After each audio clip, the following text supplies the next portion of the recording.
this is Brian Michael with another Infographic Instant.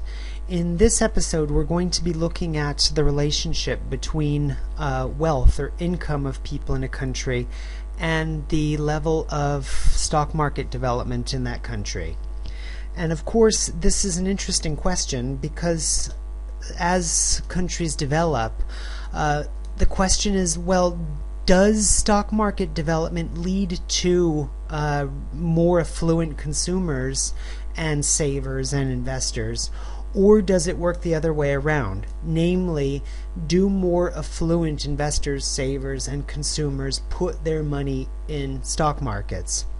Now, the point of this infographic is not to answer that question, but to provide data that broker-dealers and bankers can use in order to better target potential clients. So, looking at the infographic, we see that there's clearly two pieces to this correlation. For wealth per person lower than about $25,000 per person, we see relatively low correlation with stock market capitalization to GDP.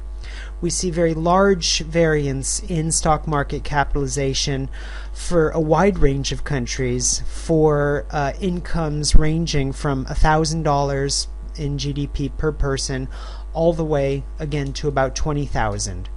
So it's very difficult to arrive at some kind of conclusion for this group of countries.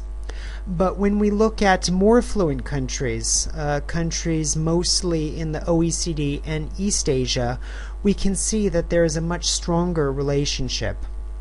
In some of the infographics that I've presented earlier, I've said that OECD and East Asia, namely the upper income jurisdictions, are somehow different when it comes to wealth and when it comes to potential strategies for wealth managers to target potential clients.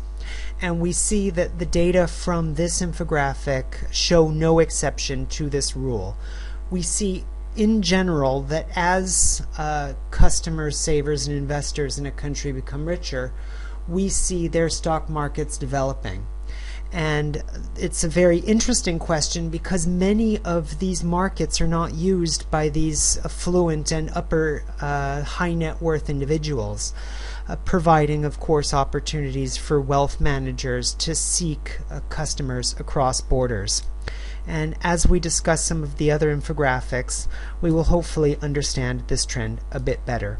This has been Brian Michael with Infographic Instant.